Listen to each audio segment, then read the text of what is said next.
지난 시간에 우리가 성막의 구조에 대해서 생각을 해보았습니다.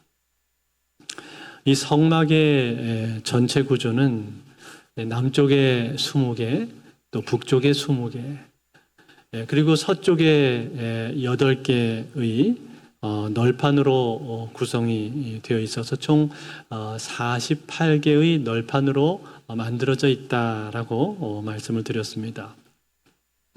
그리고 그 널판들은 모두 다 금으로 쌓여져 있었죠. 또 각 널판마다 2개씩 은으로 되어 있는 받침대가 있어서 그 받침대의 널판이 고정이 된다라고 말씀을 드렸습니다. 그리고 가로로는 채를 끼워서 여기 이 본문에는 띠라고 표현이 되어 있었는데 이 띠를 끼워서 구조물이 쓰러지지 않도록 하는 버팀목 역할을 한다라는 말씀도 드렸습니다. 그런데 여러분, 이 성막의 구조 가운데서 가장 특이하고도 가장 독특한 것은 무엇입니까? 그것은 바로 바닥이죠. 바닥은 어떻게 되어 있었는가? 바닥에는 아무것도 없었습니다. 그냥 흙입니다. 이 흙, 이 모래가 의미해 주는 바가 무엇인가? 그것은 우리 그리스도인의 삶이라는 거예요. 즉, 우리 그리스도인의 삶이라고 하는 것은 예수님을 믿고 난 이후에도 여전히 우리의 삶 속에서는 고난과 고통과 어려움과 아픔이 존재한다라는 것입니다. 수없이 많은 질고가 우리 크리스찬들의 삶 가운데는 있다는 거예요. 그것이 그 땅을 밟고 제사 드리는 제사장의 모습이 우리에게 보여주고 있는 것입니다.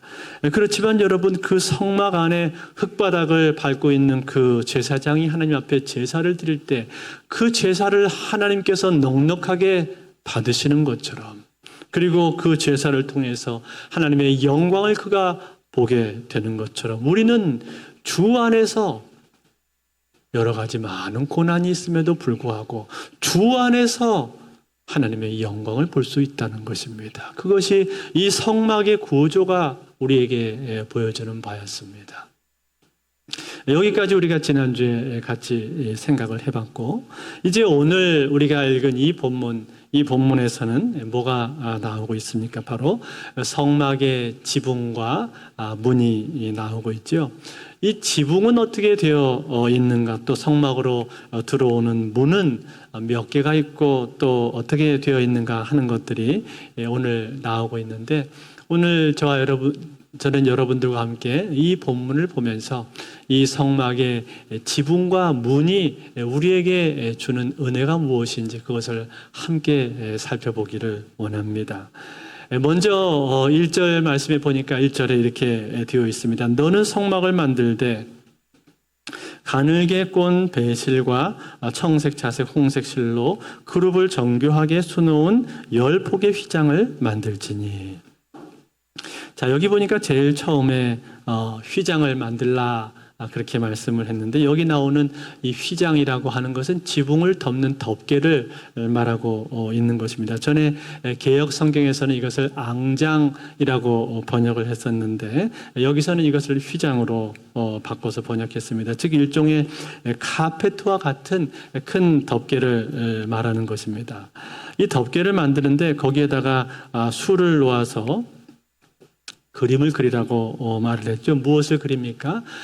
그룹을 그리라고 말을 했습니다. 여러분, 이 그룹은 전에 우리가 살펴본 적이 있었는데 그룹 천사를 말해주고 있는 거죠.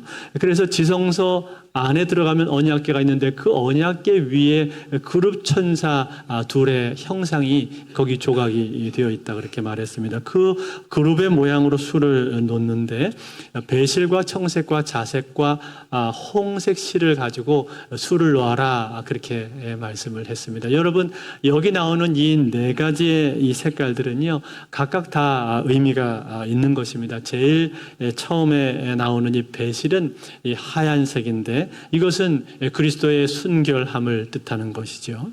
그리고 그 다음에 청색 실이 있는데 이 청색은 여러분 청색하면 이 청색이 무엇을 떠올리게 합니까? 가장 먼저 하늘을 떠올리게 만들죠. 즉 하늘에서 나신 예수 그리스도를 상징해 주고 있는 것입니다. 고린도전서 15장 47절에 보면은 이런 말씀이 있습니다. 첫 사람은 땅에서 났으니 흙에 속한 자이거니와 둘째 사람은 하늘에서 나셨느니라. 둘째 사람이 예수 그리스도를 말씀해 주는 거잖아요. 그 예수 그리스도가 어디서 났다고요? 하늘에서 났다. 그렇게 말씀했습니다. 즉 그리스도의 신성을 우리에게 보여주고 있다. 그런 말이죠. 그 다음에 자색이 나오는데 여러분 자색은 어떤 색입니까? 보통 자색은 부유함과 고귀함을 상징해 주는 색입니다. 그래서 고대 근동 지방에서는요, 이 자색 옷은 왕이나 귀족들만 입을 수 있었다고 말을 합니다. 때문에 이 자색 옷은 우리에게 뭘 보여주는 겁니까? 만왕의 왕 되신 예수 그리스도의 모습을 우리에게 나타내 보여주고 있는 것이죠. 그리고 이제 제일 마지막에 홍색실이 나오는데 홍색실은 뭘 상징할까? 이것은 예수 그리스도의 보혈의 피를 상징해주고 있는 겁니다. 즉 예수님께서 십자가에서 우리를 위해서 쏟으신 그 보혈의 피를 나타내 보여주고 있는 거죠. 이처럼 여러분 이 성막 안에 있는 첫 번째 덮개, 첫 번째 휘장, 이것은 결국 우리에게 무엇을 보여주고 있습니까? 예수 그리스도를 보여주고 있다는 거예요. 즉 그분의 인성과 신성, 다시 말해서 인간의 몸을 입고 이 땅에 찾아오셨지만 완벽한 인간이셨지만 동시에 그 예수님은 하나님의 아들로서 전적인 신적인 성품과 신적인 능력을 가지고 계신 완전하신 하나님이셨다라는 겁니다. 이것이 이 덮개가 보여주고 있는 겁니다. 그렇다면 여러분 이 덮개, 이 휘장의 크기는 어느 정도가 됩니까? 오늘 2절에 보니까 그 크기에 대해서 이렇게 설명을 해 주었습니다.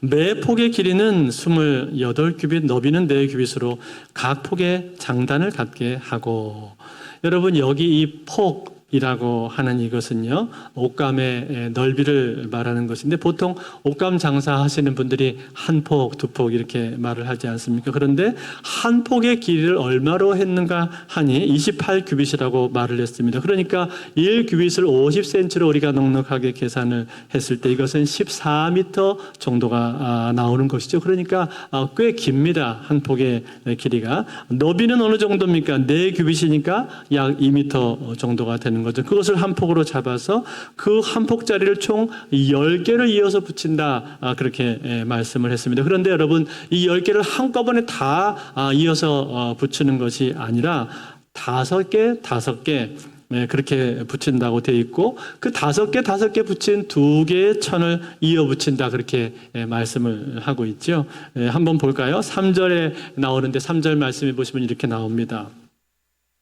그 휘장 5폭을 서로 연결하며 다른 5폭도 서로 연결하고, 그렇죠? 2개의 5폭짜리를 크게 만들어서 이 2개를 서로 연결하라 그렇게 말을 했단 말이에요. 그러면 여러분 이 2개를 서로 붙여야 되는데 이 2개를 어떻게 붙일 수가 있습니까? 붙이는 방법에 대해서는 바로 다음 절에 설명이 나오는데 한번 보겠습니다. 4절과 5절 어떻게 붙이는지 우리 한번 같이 읽겠습니다. 시작. 그 휘장을 이을 끝폭가에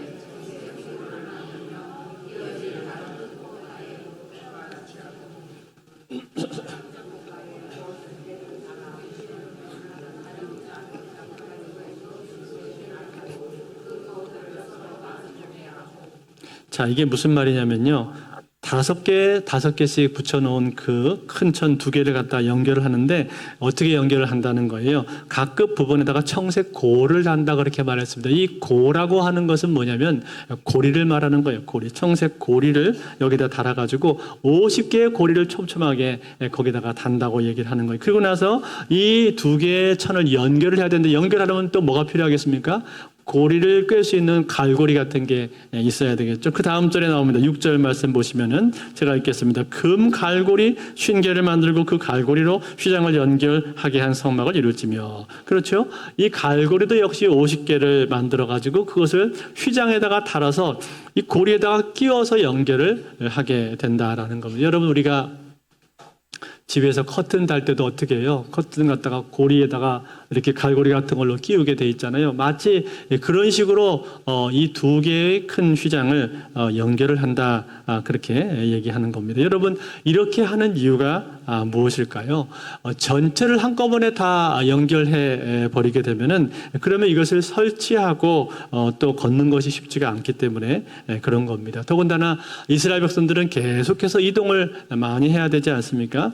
그때마다 이걸 접곱해야 되는데 접곱하기에 용이하도록 하기 위해서 이것을 전체로 연결하지 않고 크게 두 개로 나눈 것입니다. 이것이 성막 안에 있는 덮개의 모습인데 그 중에서 우리가 첫 번째 덮개의 모습을 우리가 살펴본 겁니다. 자, 정리하자면 여러분, 이 첫 번째 덮개는 무엇으로 만들어져 있습니까?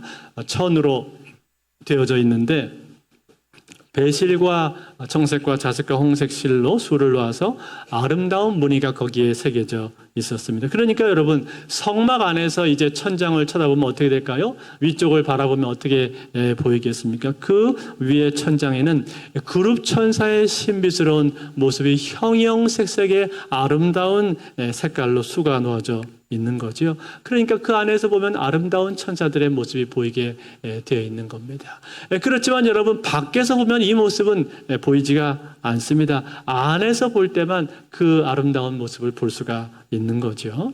자, 두 번째입니다. 두 번째로 이 덮개가 총 4개가 덮어져 있다라고 말을 했는데 그 중에서 두 번째 덮개는 무엇으로 되어져 있습니까? 7절에 나오는데 7절 말씀 우리 한번 같이 읽겠습니다. 시작. 그 성막을 덮는 막 염소털로 만들되 11폭을 만들지며. 자, 여러분, 두 번째 이 휘장은 뭘로 만들어져 있다고요?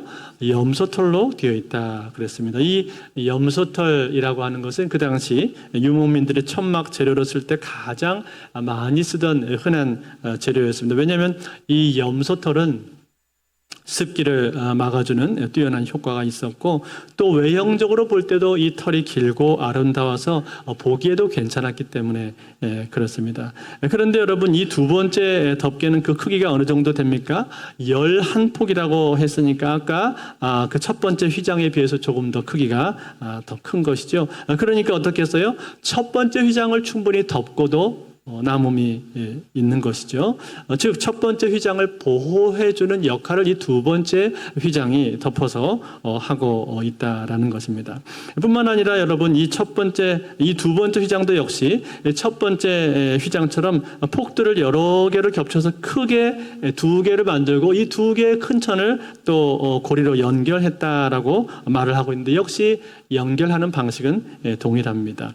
그리고 이 염소털은 색깔이 하얀색인데 이것은 희생당하신 예수 그리스도의 순결한 인격과 삶을 우리에게 나타내 보여주고 있는 겁니다. 그 다음에 세 번째 휘장이 나오고 있는데 여러분, 세 번째 휘장은 무엇으로 되어 있을까요? 세 번째와 네 번째는 사실은 한 절에 같이 언급이 되고 있습니다. 우리 한번 같이 읽어볼까요? 14절 말씀 같이 읽겠습니다. 시작.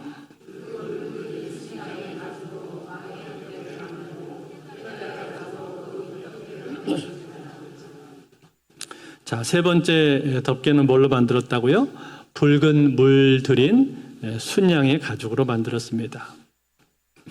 양의 가죽인데 그 양의 가죽에다가 붉은색 물을 들여 놓았다, 그 말이에요. 그러면 여러분, 이것은 무엇을 상징을 하겠습니까? 당연히 예수 그리스도의 보혈을 상징해 주고 있는 겁니다. 즉 십자가에 달려서 우리의 죄를 사하신 예수 그리스도의 보혈의 피를 이것이 우리에게 상징해 주고 있다라는 것입니다. 그리고 이제 마지막 덮개가 하나 남았는데 마지막 덮개는 무엇으로 만들어졌다고 했죠? 아까 해달의 가죽으로 만들어져 있다고 그랬습니다. 여러분, 이 해달, 이라고 하는 이것은 바다의 포유 동물로서 듀공이라고도 부르고 혹은 수달로 이것을 보는 사람들도 있습니다.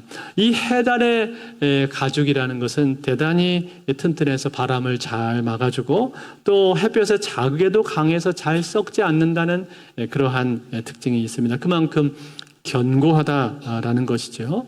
겉으로 볼 때는 어떻게 보이는가? 그 색깔이 거무스름합니다. 그래서 겉에서 볼 때는 별로 그렇게 좋아 보이지가 않습니다. 별 볼품이 없어 보인다 그 말이에요.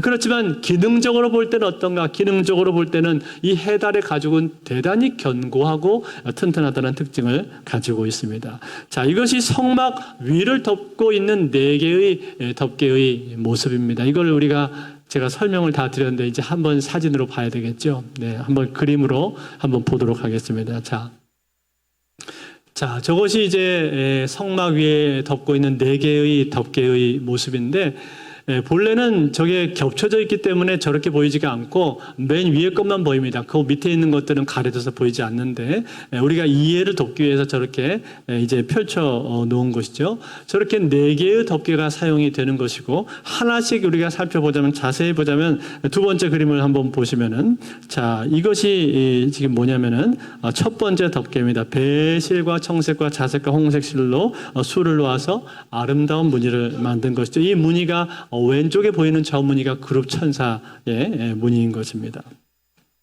그 다음에 두 번째 덮개의 모습인데 이것은 염소털로 만들어져 있죠. 흰색으로 되어져 있습니다. 그 다음에 세 번째 덮개, 세 번째는 순양의 가죽인데 붉은 물을 들인 순양의 가죽입니다. 그리고 이제 마지막 네 번째는 해달의 가죽으로 만든 것인데 자, 해달의 가죽이 색깔이 저렇게 되어 있습니다. 상당히 색깔이 어둡죠.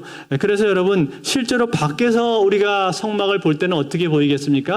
지금 저 모습으로 보이게 되어 있는 거예요. 저 그림 그대로 해달의 가죽의 모습이 밖에서 볼 때는 보이게 되어 있다라는 것입니다. 사랑하는 성도 여러분, 이것이 바로 성막의 천장, 즉 성막의 덮개의 모습입니다. 그렇다면 여러분, 이 성막의 덮개가 의미해 주는 바가 무엇입니까? 이 성막의 덮개가 우리에게 주는 영적인 교훈이 무엇입니까? 앞서 제가 몇 가지는 이미 설명을 해드렸습니다만 이 성막의 덮개가 보여주는 것은 가장 큰 영적인 의미는 무엇인가? 그것은 바로 예수 그리스도를 우리에게 나타내 보여주고 있는 것입니다. 왜냐하면 제일 안쪽에 있는 배실과 청색과 자색과 홍색 실로 수놓아져 있는 이 모습도 예수 그리스도의 아름다운 모습을 우리에게 나타내 보여주고 있는 것이고 그 다음에 있는 하얀색 염소털 역시 예수 그리스도의 순결한 성품을 우리에게 보여주고 있는 것이고 그리고 세 번째 있는 순양의 가죽에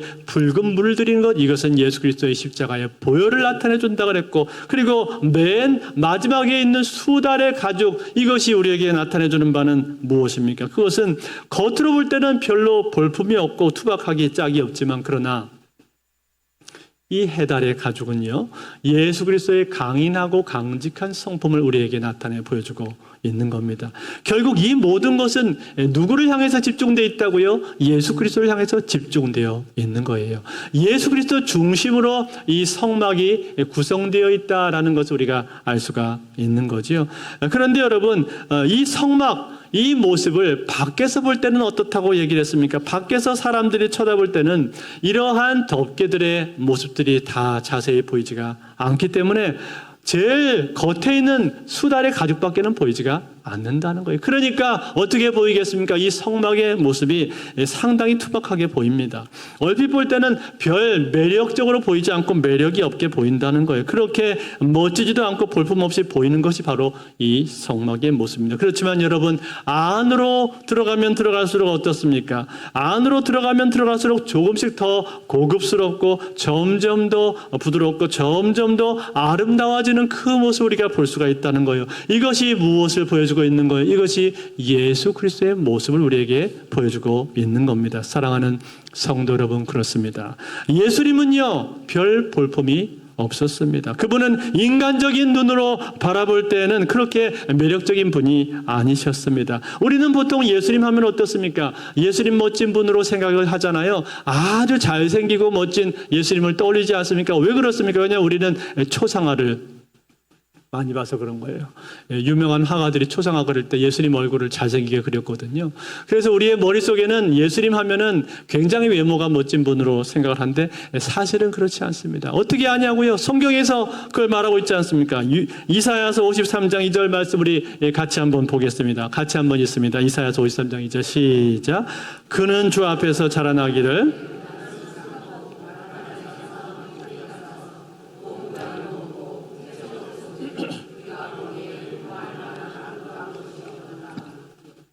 자, 뭐라고 했습니까? 그분은 고운 모양이었고 풍채도 없었다. 그렇게 말했죠. 즉 외모가 그렇게 뛰어나지 않았다. 그런 얘기예요.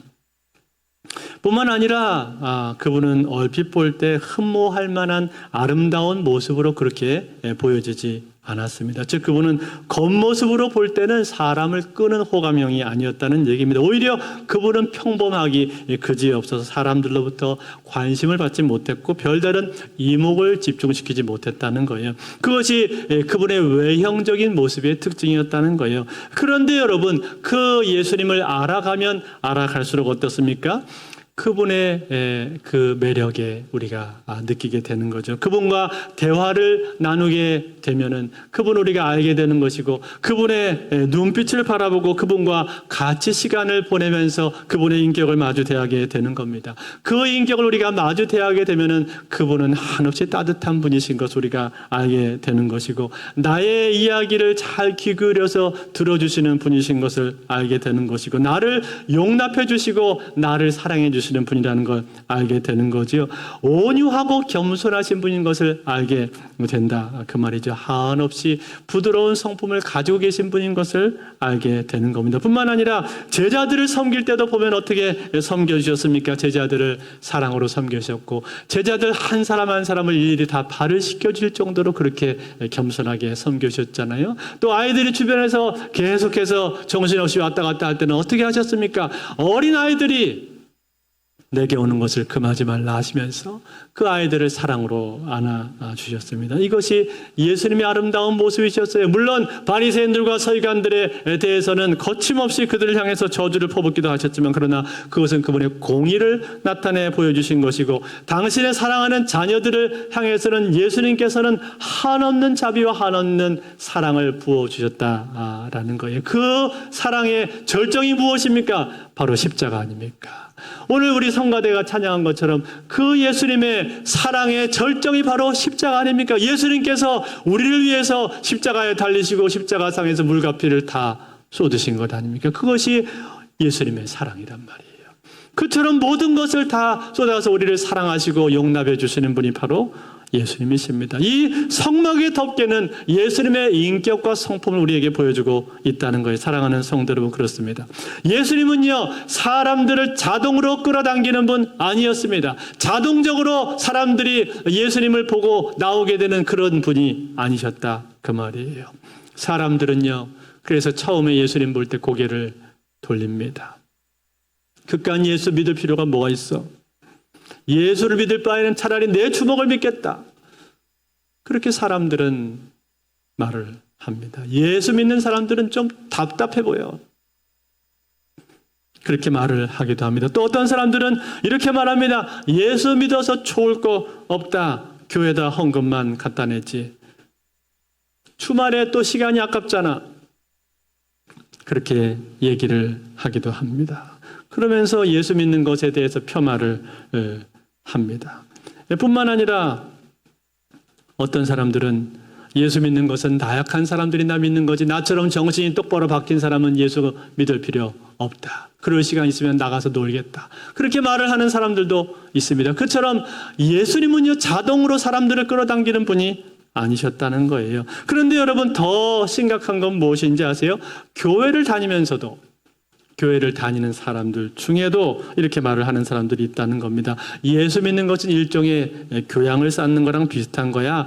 문화생활 하는 거랑 비슷한 거야. 그러니 너무 깊이 빠지면 안 돼. 그러면서 공동체 안으로 더 들어가려고 하지 않습니다.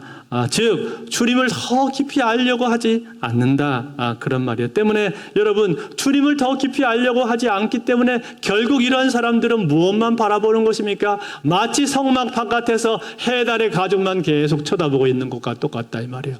안으로 들어가면은 그 안에 있는 보화들을 누릴 수가 있는데 안으로 들어가지 않고 밖에서 계속 서서 쳐다보면서 혼잣말을 하기 때문에 해달의 가죽만 계속 보게 된다라는 거죠. 그렇지만 여러분, 안으로 들어가면 어떻습니까? 안으로 들어갔을 때 우리는 그 안에서 예수님의 고귀한 성품과 아름다운 인격을 만나게 되는 거예요. 그 예수님은 이 세상 그 어떤 존재보다도 가장 좋으시고 가장 선하시고 가장 인자하신 분이십니다. 우리를 누구보다도 사랑하시는 분이십니다. 그분을 알게 되면 알게 될수록 그렇기 때문에 우리는 그분의 인격에 매료되는 것이고 그 예수님을 흠모할 수밖에 없는 거예요. 그분하고 같이 있고 싶고 시간을 더 보내고 싶은 마음이 들 수밖에 없는 거예요. 아니, 그 예수님 사랑할 수밖에 없는 것입니다. 마치 성막 안으로 점점 들어갈수록 그 성막 안에서 아름다운 모습들을 보게 되는 것과 똑같은 그런 경험을 우리가 하게 된다는 거죠. 그리고 그 안에서 우리는 예수님의 영광을 보는 것이고 그 예수님의 아름다우심을 성막 안에서 보는 것입니다. 그러면서 그 아름다움에 감탄하는 것이고 그 아름다움을 누리면서 살게 된다는 거예요. 사랑하는 성도 여러분, 이것이 바로 이 성막이 우리에게 보여주고 있는 예수님의 아름다운 모습인 거예요. 여러분들은 어떻습니까? 예수님의 아름다우심을 누리면서 살고 있습니까? 여러분의 신앙생활 가운데서 하루하루 지낼 때 예수님의 아름다움을 더 많이 알아가고 계십니까? 우리의 신앙생활이 다른 것이 아닙니다. 예수님의 아름다움을 더 많이 알아가는 거예요. 그래서 18세기 유명한 미국의 신학자였던 조나단 에드워드는 이렇게 말을 했습니다. 그리스도의 아름다움은 그의 다양한 탁월함에서 나옵니다. 그는 위엄과 동시에 온유함을 지니고 계십니다. 영광과 동시에 겸손함을 지니고 계십니다. 권능과 사랑, 정의와 자비를 같이 지니고 계시고 무한한 거룩함과 동시에 온화한 은혜를 모두 함께 지니고 계십니다. 이런 모든 완전함이 그분 안에서 조화를 이루고 있기 때문에 예수님은 그 누구보다도 가장 아름다운 분이십니다. 이러한 고백을 이 조나단 에드워드가 했다는 거. 이렇게 말하면서 조나단 에드워드는 그의 평생의 삶 가운데 예수님의 아름다움을 날마다 알아가기를 원했습니다. 그리고 그 예수님의 아름다움이야말로 거룩함의 절정이고 그리고 그것을 누리는 삶을 사모하는 삶을 살았습니다. 사랑하는 성도 여러분, 예수님은 아름다우십니다. 예수님의 그 아름다운 성품, 그것을 알아가는 것이야말로 우리의 신앙생활 아니겠습니까? 그러므로 우리는 날마다 우리의 삶을 통해서 주님, 당신의 아름다움을 더 알기를 원합니다. 이것이 우리의 기도 제목이 되실 수 있기를 바랍니다. 제가 예수님의 아름다움을 가장 처음 느낀 것은 아마 한 20년 전쯤이었던 것 같은데 그때 저는 새벽에 기도를 하러 가서 기도를 마치고 집으로 걸어오는 중이었습니다. 시골 오솔길 같은 데를 걸어갔는데 그때 그 길에 났던 예쁜 꽃들과 부드러운 풀잎을 만지는 순간에 저는 그걸 느끼게 되었습니다. 예수님은 아름답구나.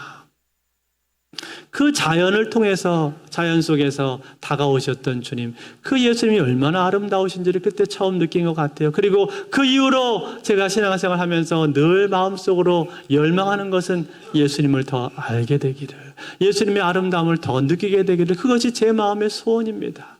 여러분, 우리 신앙의 소원이 다른 것이 아니라 예수님의 아름다움을 더 깊이 알아가실 수 있기를 바랍니다. 그런가 하면 여러분, 두 번째로 우리가 생각해 볼 것은 바로 문입니다. 성막 안에는 총 3개의 문이 있습니다. 제일 첫 번째 문은 성막들의 울타리에 있는 제일 큰 문이죠. 전에 우리가 한번 살펴본 적이 있었는데 이 문의 크기는 가로가 10m, 세로가 2.5m로 대단히 크고 넓은 문입니다. 여기에는 기둥이 4개가 있고 받침도 4개가 있습니다. 그리고 그 사이에는 포장으로 뒤덮여 있는데 이 포장에는 청색, 자색, 홍색 배실로 무늬가 새겨져 있는 아름다운 문입니다. 이처럼 성막 울타리의 문은 대단히 크고 넓은데 이처럼 성막 울타리의 문이 크고 넓은 이유가 뭐라고 했습니까? 그것은 모든 사람들을 여기에다 초대하고 있다는 거예요. 그 어떤 사람도 예외 없이 하나님께서 성막으로 오라고 우리를 부르고 있는 겁니다. 마치 이사야서 55장 1절 말씀과 같습니다. 오호라 너희 모든 목마른 자들아 물러나오라 돈 없는 자도 오라 너희는 와서 사 먹되 돈 없이 값없이 와서 포도주와 젖을 사라. 이 말씀처럼 모든 사람들을 향해서 하나님께서 부르고 계신 거예요. 죄인들아 나에게 나오라 말씀하시면서 성막으로 초대하시는 그 문이 바로 이 울타리의 문인 겁니다. 그렇다면 두 번째 문은 어떤 문입니까? 두 번째 문은 성막들을 지나서 그 다음에 성막 성소로 들어가는 두 번째 문이 있습니다. 37절 말씀인데 우리 37절 한번 같이 읽겠습니다. 시작. 그 휘장문을 위하여 기둥 5을 조각목으로 만들어 금으로 싸고 그 갈고리도 금으로 만들지며 또 그 기둥을 위하여 받침 5개를 노수로 부어 만들지니라. 자, 여기 기둥을 몇 개 세우라고 했습니까? 5개 세우라고 그랬죠. 5개 기둥을 세워놓고 그것을 금으로 쌌습니다. 그리고 받침도 5개 만들었는데 이 받침은 뭘로 만들었다고요? 노수로 만들었다고 그랬죠. 그리고 그 기둥 5개에다가 휘장을 덮었는데 휘장은 어떻게 되어 있는가? 36절에 보면 이렇게 되어 있습니다. 청색, 자색, 홍색 실과 가늘게 꼰 배실로 수놓아서 짜서 성막문을 위하여 휘장을 만들고 역시 이것도 여기도 청색, 자색, 홍색 배실로 수놓아서 휘장을 만들었죠. 그것이 바로 성막 성소로 들어가는 문입니다. 마지막 세 번째 문이 하나 더 있습니다. 어떤 문일까요? 성소와 지성소 사이에 문이 하나가 더 있습니다. 31절인데 같이 있습니다. 시작. 너는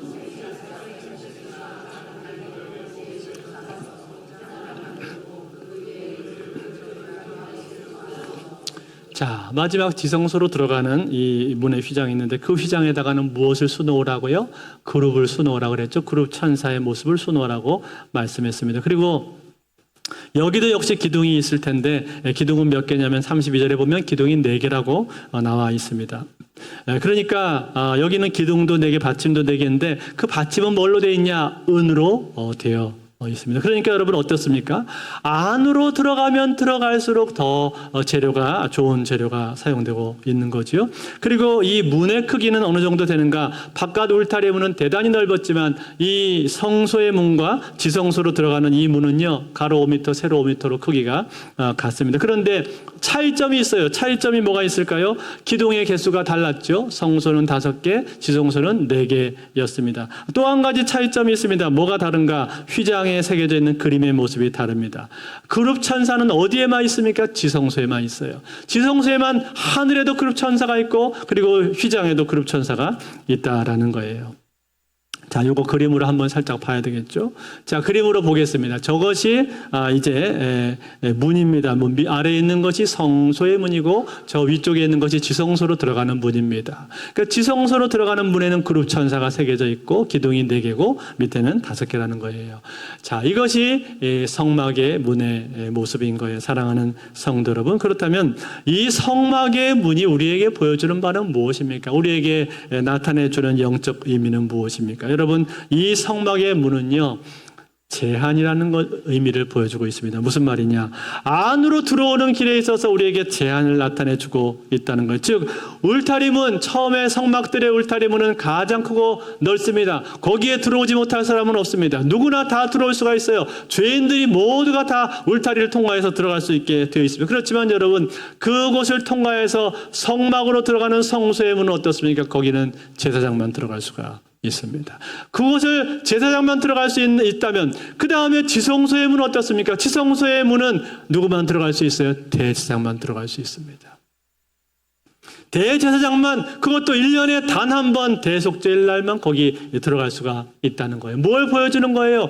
제한이 있다고 말씀을 해주고 있는 겁니다. 다시 말해서 하나님이 계신 그 존전에, 하나님의 거룩하고 어미로우신 그 존전에 아무나 들어올 수 있는 것이 아니라 거기에는 들어올 수 있는 사람이 제한되어 있다고 말씀하고 있는 거예요. 그런데 여러분, 참으로 놀라운 사실은 무엇입니까? 놀라운 사실은 예수님께서 십자가에 달려 죽으시는 그 순간에, 예수님이 운명하시는 그 순간에 무슨 일이 일어났습니까? 성소와 지성소 사이에 있는 휘장이 위에서 아래로 찢어져 버렸습니다. 완전하게 그 휘장이 갈라져 버리는 역사가 그 예수님 운명하는 순간에 일어나게 되었다는 거예요. 무엇을 나타내 보여주는 것입니까? 그 성소에서 지성소까지 이제는 누구나 다 들어갈 수 있다고 우리에게 말씀해 주고 있는 거예요. 우리 한 사람 한 사람들이 대제사장이 되어서 지성소까지 들어갈 수 있다고 말해주고 있는 겁니다. 그래서 히브리서 10장 19절 20절에 보면 이렇게 말했습니다. 그러므로 형제들아, 우리가 예수의 피를 힘입어 성소에 들어갈 담력을 얻었나니 그 길은 우리를 위하여 휘장 가운데로 열어놓으신 새로운 살 길이요 휘장 곧 그의 육체니라. 아멘. 예수님의 십자가의 죽음과 함께, 예수님의 십자가의 죽음과 함께 육체가 찢겨졌고, 그 육체가 찢긴 것처럼 휘장이 찢겨지게 된 것이고, 그 휘장이 찢겨진 것은 우리로 하여금 너희 모두 한 사람 한 사람이 다 대제사장이다 말씀하시는 거예요. 그래서 우리가 대제사장이 되어서 그 하나님이 계신 영광의 성소, 지성소까지 들어갈 수 있게 된 거예요. 할렐루야. 여러분, 이게 얼마나 놀라운 일입니까? 얼마나 감사한 일입니까? 때문에 이제 우리는 하나님 앞에 나아갈 수 없는 사람이 아무도 없는 거예요. 우리는 하나님 앞에 날마다 나아갈 수 있습니다. 예수 그리스도의 이름으로 기도할 수 있는 것이고, 예수 그리스도의 이름으로 하나님 앞에 예배하고 찬양할 수 있는 것이고, 그 예수 그리스도의 이름으로 하나님을 만날 수 있는 것입니다. 이것이 하나님께서 우리에게 주신 은혜예요. 그래서 어떤 시인은 이렇게 노래를 했습니다. 휘장이 찢기고 하늘이 열렸도다. 생명과 영광이 우리의 것이 되었도다. 우리가 받을 저주를 그분이 다 받으셨으니 하나님의 어린 양이시여 찬송을 받으옵소서. 이렇게 노래를 불렀다고 합니다. 사랑하는 성도 여러분, 예수 그리스도는 십자가의 죽으심으로 말미암아 우리에게 새롭고 산 길을 열어주셨습니다. 이제 모든 사람들은 누구나 다 그 예수 그리스도의 이름으로, 예수 그리스도의 십자가의 은혜로 하나님 앞에 나아가게 되었습니다. 그러므로 사랑하는 성도들, 오늘 저와 여러분들은 이 귀한 은혜, 놀라운 은혜를 하나님께서 우리에게 주신 것을 감사하며 날마다 하나님이 계신 그 영광스러운 성소로, 지성소까지 나아가되 예수 그리스도의 그 이름을 가지고 지성소로 나아가서 하나님을 날마다 만나시는 저와 여러분들이 다 되실 수 있기를 우리 주 예수 그리스도로 축원드립니다.